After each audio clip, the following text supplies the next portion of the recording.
name is Joseph Patterson. Welcome to One Jamaica TV. This is the place of choice for all who love this country and want to see the nation succeed.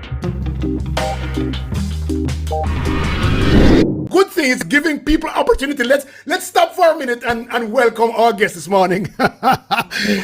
Mr. Joseph Patterson, it's good to see me. Hear about your long time, like 4 years ago.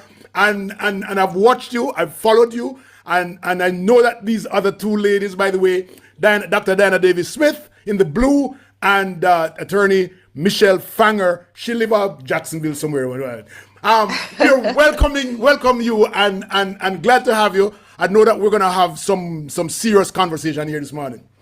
Well, thank you very much for having me. It's my pleasure, and I'm always, open to meeting new friends and connecting with more Jamaicans. All right. Great. Welcome, Mr. Patterson. Joseph. Thank you. They call you Joe? Not really, but it's okay if you call me Joe. I don't mind. How you grew up, when you're growing up, what I used to call you? Oh, well, my childhood name is in the home circle was Christopher. Yes. I don't know why. And Jamaicans. At school, I was called a number of names. One of them was Nerd. One of them was Prime Minister. One of them was Brainy Smurf. So pick your choice. We can call you Joe in here for all intent and purpose. Thanks for coming to the show, and we're looking forward to this.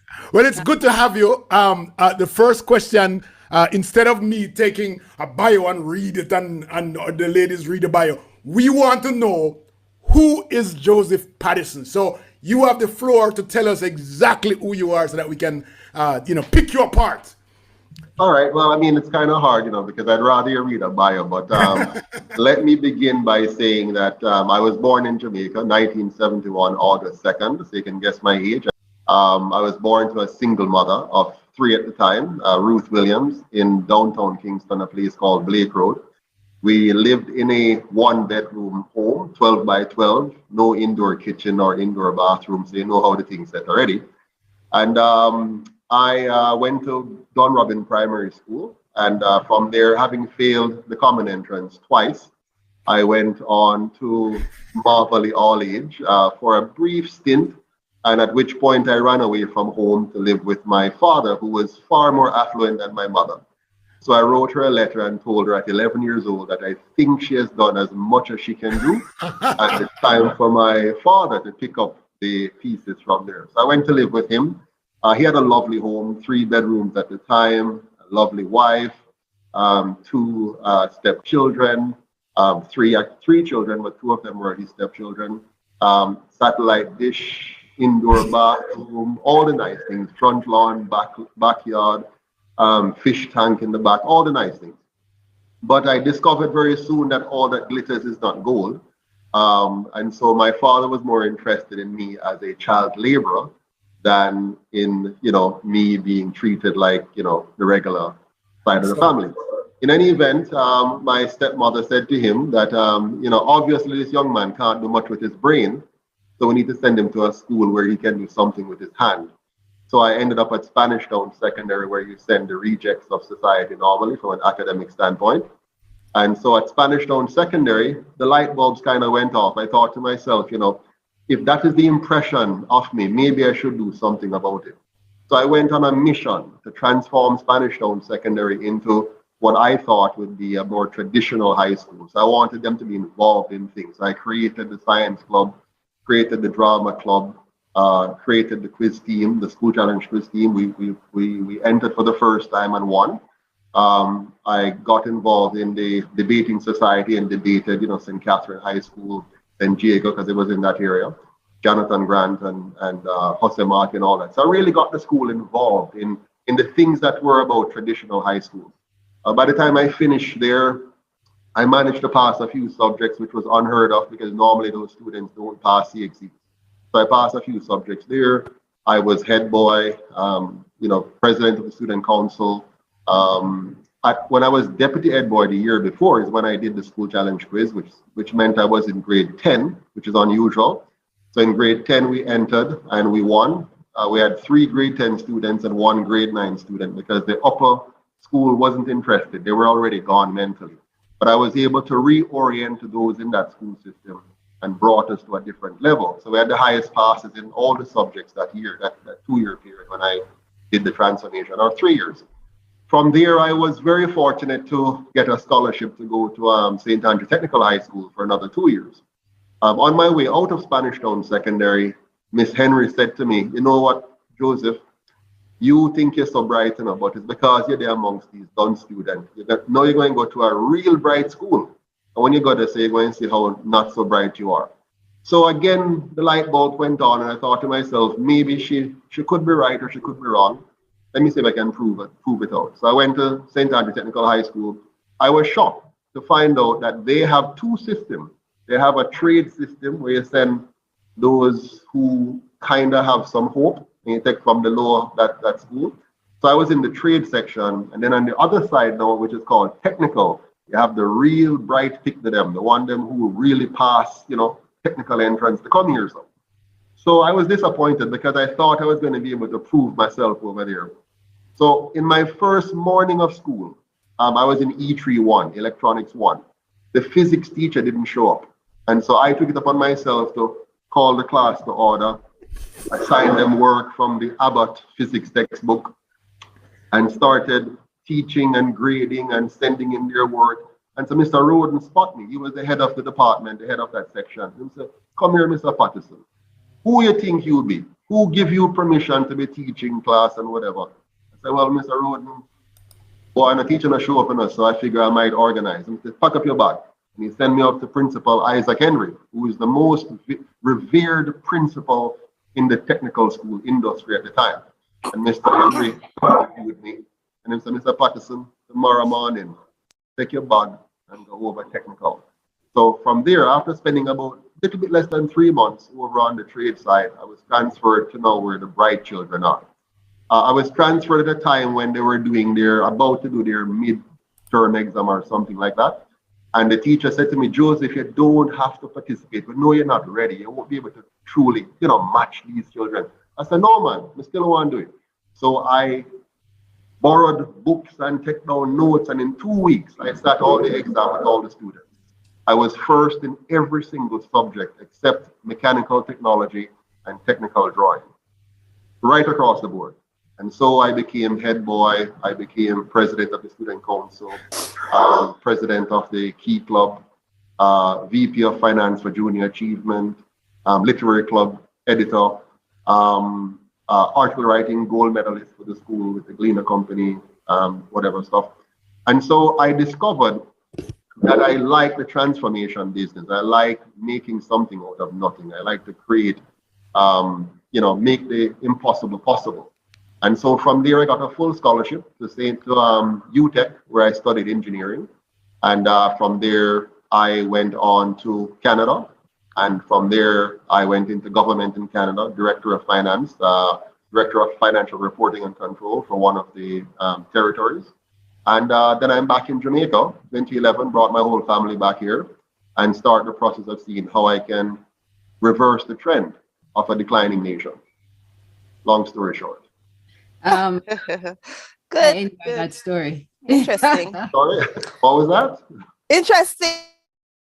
I like, against all odds, you were able to accomplish what you did. I have a few questions, if you don't mind. Right. The first one I have is, do you think, I'm jumping in, you're a politician, so you can handle all of this, but do you think Jamaica have an appetite for third parties, considering how many we have had in the past that have failed? Well, first of all, I mean, I'm technically a politician by definition, but I'm not a politician in terms of competencies. I have no real political experience running for office and that kind of stuff. And nor do I like it, by the way. But to answer your question more specifically, the appetite in Jamaica is not so much for a third party or not a third party. The appetite in Jamaica is for good governance.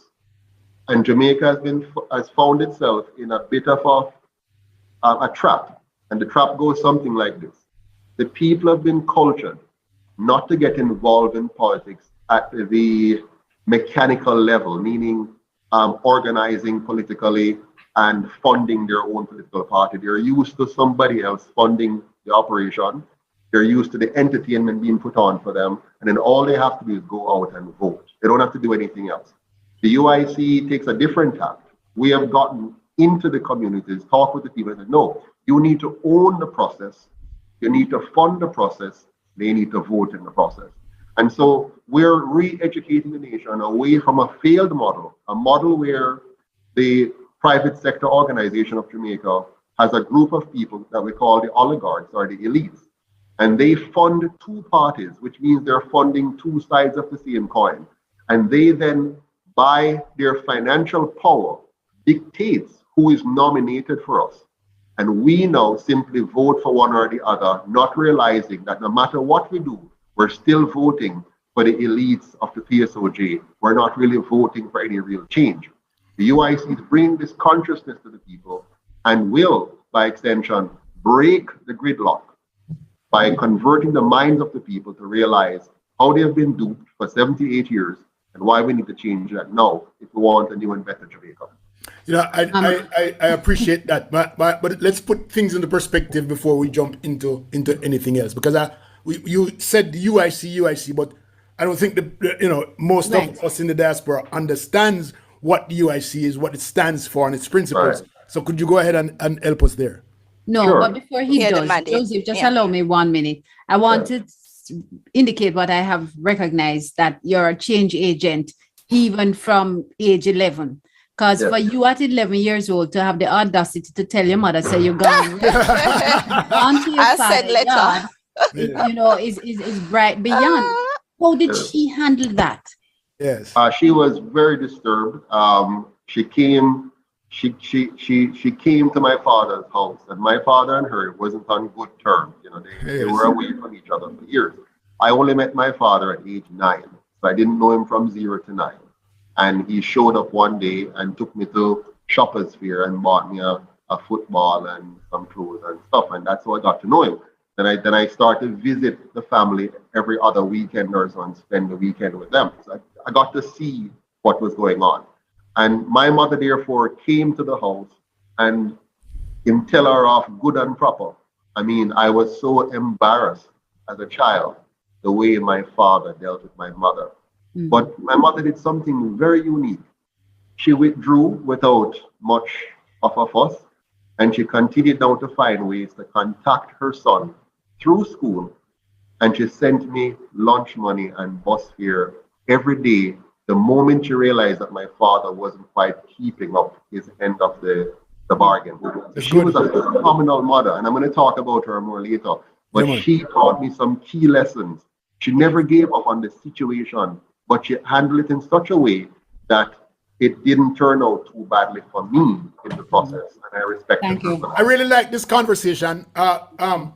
You also said that you failed the common entrance twice. Yes. Which is something that's familiar to me, right?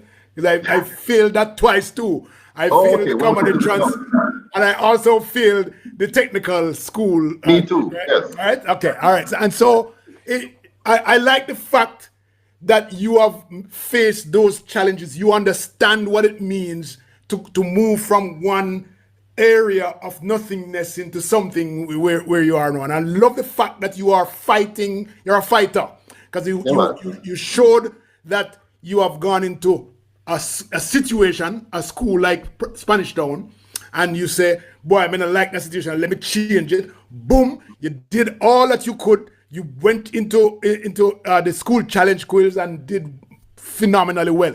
Those things are important in building character, building who you are today. How has the fact that you did not pass those common entrance, how did that impact you and the technical school exam? The technical school, yes. Yeah, I mean, first of all, when you fail, you feel like a failure. Okay, so when I failed the common entrance the second time, and I was about to leave Dunrobin Primary, there's a teacher there, and teachers are very important. Teachers are critical. Miss Little, her name was, nice, round lady, beautiful black woman, strong black woman. And she said to me, she said, Joseph Patterson, you failed these 2 exams, but don't give up, because you are going to pass bigger and better exam than this. This is not the end of Joseph Patterson. This is just the beginning. And that is what kept me, because I wanted to go to Calabar so bad, or KC. I was like, my God. And I look in the paper for my name and in the data. But guess what? I was having wishful thinking, because in the system that we were in, number one, my mother wasn't the right mother. My address wasn't the right address. and worse than that, we couldn't find money for extra lessons. And in the Jamaica that I grew up in, if you don't go to extra lesson, you are not going to pass common entrance. Hardly likely. Now watch me carefully, because the way the system works, the teacher make up our salary from private lesson. You understand? So she never give you them income. Exactly. So it was in her vested interest to make sure that those who come to private lesson pass common entrance, because now she have credits. Here you mustn't get picnic to this, because them going past common entrance. So I had little or no chance. Now there's some who are bright. You have some bright kids who they might not need the private lesson. But for average people like me, I would have needed private lesson, because in my household, my mother had no time to even check my lessons. She's working. I used to follow my mother. She was crash program worker. She swept street and all that kind of stuff, right? And she worked in a factory when she get a job. On Saturdays, I followed my mother up into the hills, cherry gardens and stuff, to go wash people dirty clothes and clean their house and stuff like that. And then after that, on Sunday night, Saturday night, she make ginger beer and fry sprat and make blue draws to sell Sunday morning to the church people and where I go to church. You understand me? So my mother had no time to pay attention to my education. She loved me dearly. She loved all of us, me and my brother and sister. They're older than me. And she wanted the best for us. She sent us to school. She make sure we get food and whatever. But she had no time to do what you needed from a parent, to pay attention to your schooling, to be able to help you with your math problems, to be able to help you with your English and so on. If it wasn't for my grandmother, I wouldn't learn to read. When I got to live with my grandmother on summers, she sit me down. You will not get the comic strip unless you read the headline of the paper. And so that's why at 3 years old, I was already a reader, because of my grandmother. You see, women are powerful influence. When men can walk away from their responsibilities, I noticed something. The woman, them stick to it. And even if they don't know what to do, they're going to do what they can do. I think I don't want to accept that right here on this particular show. You can say that to me after the show, okay? So Joseph, Michelle and I deeply appreciate your comment, and we understand fully. But I'm going to go back to Michelle. Was leaning towards political questions. Define for and Leo as well, to define the organization. Sure. We can. So the UIC is quite unique. If you look back at the history of Jamaica, all third parties have some commonalities. The last one that most of you know about would be the NDM, which was the most apparently successful third party at the time. What people don't realize is that the NDM was not really a third party. The NDM was a breakaway from the GLP. And that breakaway brought with it some key things. Brought private sector funding, and it also brought the name recognition of Bruce Golden, which gave it a big leg up. For the first time since Marcus Garvey's People Political Party back in the 1930s, Jamaica now has a grassroots movement, a political party which is not coming from the establishment. There's no big name person. Joseph Patterson is unknown, irrelevant, insignificant to the wider society. I am not any of the elite structures. So the UIC is coming purely from the bottom up, as opposed to from some kind of top-down solution. The JLP and the PNP, for example, when they were formed by people of high color, very closer to white than black, which gave them a leg up. Secondarily, the colonial masters greatly respected and accommodated them, and you see that throughout the entire process. They were fully accommodated as a party which the colonial establishment felt they could live with. This is okay.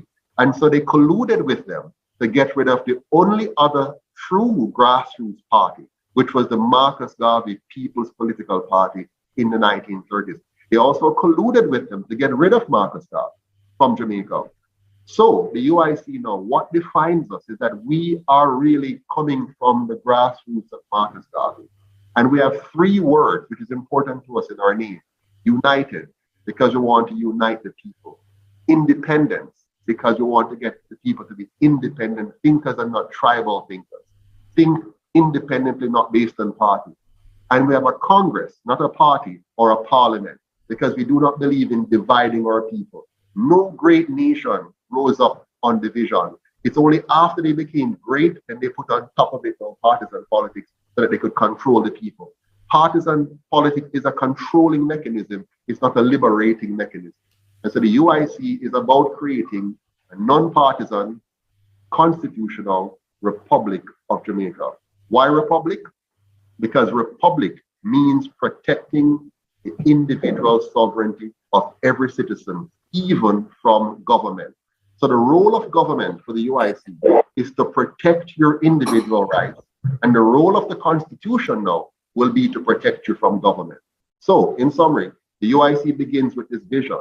Our vision is to create a Jamaica that brings out the best in all its people. Our mission is to create a non-partisan constitutional republic that will protect the life, liberty, and property rights of all Jamaicans equally so they can live in a safe, clean, and orderly society where everyone can enjoy equal opportunities, equal rights, and equal justice. And so that is what characterizes the United Independence Congress of Jamaica. United Independent Congress. Well, I think Michelle has a Okay, that's all.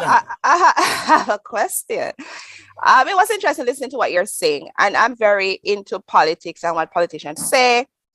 And I'm more of like, you shouldn't like really vote because you're aligned just to a party. Vote on the issues, vote on what matters and whatever. You mentioned earlier that both parties, JLP and PNP, like have an oligarchy that supports them. How is your, hopefully I'm not overstepping, how is your party being funded, especially to run such a massive campaign against these two parties? Do you have people, you know, like individuals funding, or how are you funded?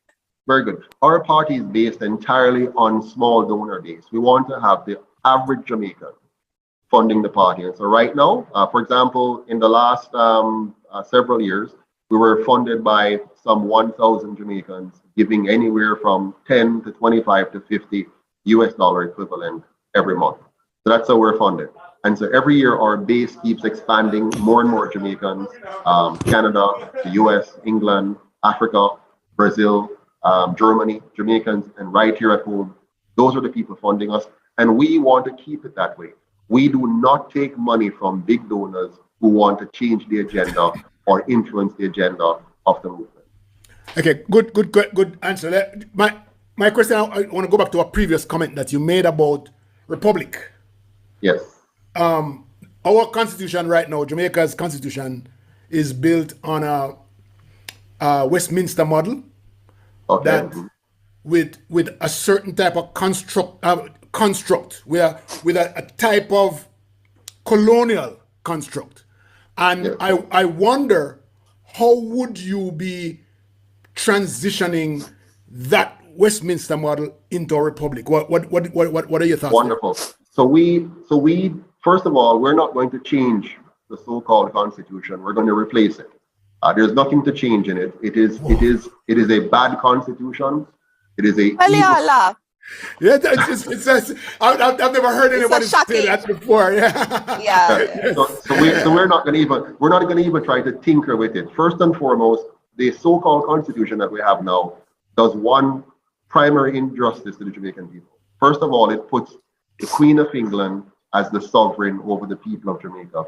That there by itself is denigrating, disrespectful, and a dishonor to the people of Jamaica. And we must immediately do away with any form of colonial construct of somebody else being sovereign other than you. So in the UIC model, every Jamaican is sovereign. So there's no sovereign over the Jamaican people. You're all sovereign. You're all an individual that should be respected and should be protected in terms of your rights. We go on from there now to create a new constitution that fixes many of the problems in the so-called old one. I'll give you a few. The current constitution allows the prime minister and the leader of the opposition to appoint senators. We will not do that. We're going to have 14 senators elected, one per parish, by the people of the parish. So instead of a prime minister and opposition leader being able to manipulate or otherwise influence senators, you're going to have senators who are independent and can think for themselves and defend the rights of their parish. In the current system, the people do not elect the head of state or the head of government. In our system, we have a president that is elected directly by the people, 100%. We'll have 3 vice presidents, 1 elected for each county. Again, these are independent thinkers coming into the executive branch of government. We're going to fully separate the executive branch of government from the Senate and from the legislature, from the House of Representatives. So you're going to have independently elected House of Representative members, independently elected senators, and an executive branch which is also equally independently elected. This is very important. Now you're going to have proper checks and balances. But here's the clincher. Right now, to be a minister of government, you will be appointed from you'll be appointed from either the House of Representatives or from the Senate by the Prime Minister. So he then compromises the Senate and he compromises the House. In our new system, the executive branch, the president, 3 vice presidents, and 2 others, the general secretary and treasury secretary, they will nominate together the persons who are going to serve as ministers of government, but they cannot nominate a senator or a member of the House of Representatives. These must be qualified and competent subject matter experts that are nominated by this branch, then be publicly vetted by the Senate and elected by the House of Representatives to serve in the branch of the executive. They cannot be removed unless the same process is followed. This is going to ensure that we have a very strong executive branch that has the competencies and 2 very strong legislative branches that will have the independence needed to provide proper oversight and checks and balances. So we have I hear you. I hear you. And you know, in principle, that is a system that I would accept, right? But my question is, how do you do that? Just drive in and change the constitution of the government. That it just it's not an easy thing just to say. I mean, it's an easy thing to say, but how do you practically do it? Yeah, nothing is simple and nothing is easy, especially talking about Jamaica. But let me break it down for you as to how we're going to do this. The UIC will be elected by the people of Jamaica based on what I just described to you. We're going to show the Jamaican people our manifesto, which we've done already, our plan for Jamaica. We're going to show them a new constitution that we're currently now still finishing up. We're going to go around the island with it. We're going to have town hall meetings with the Jamaican people. When they elect us, they're electing us to implement this new constitution. When we get into power, we're going to have our first referendum since the 1962 referendum. We're going to have the entire nation voting to completely discard and replace the colonial constitution with a new constitution. This will happen within our first year in office. So the first year is dedicated to now having the subsequent consultation. Now we have taxpayers' money to have even more consultation, the Diaspora, all the different stakeholder groups, and get all the different constitutional lawyers around the table, all the stuff that needs to be done in the first year of my administration. The following 4 years is to get all the regulations worked out. So while we're busy managing the economic affair, the education, the healthcare, and so on, we have simultaneously the work being done now to address all the regulations, have all the new subsequent changes in the ministries and structures. And that's going to happen over 4 years. And then at the end of 5 years, the Jamaican people go to the polls for the first time under the new constitution that allows them to elect a president, 3 vice presidents, your senators, and MPs who are truly representative of the people. Okay, I have a quick question. Sorry, like you were hitting on it. Go ahead, Dr. Diana. It's just a follow-up on there. No, as a follow-up, go ahead, Mish. Yeah, because when you're talking a while ago of replacing the whole constitution, getting rid of what we're used to right now, I'm thinking, like, you know, when people say they're changing the government and all this, it's kind of like, what's going to happen? But do you think at this point, where Jamaica is at, that is a sell for the people, the majority of Jamaicans, that you're going to replace this constitution that we have, what we're used to. This is time we're going to do it. Do you think that's a big sell? And how, you said you're going around the island, but are people buying into this? And hopefully I'm not offending you. So there are two parts to it. Let's deal with the first part about the sell to the Jamaican people.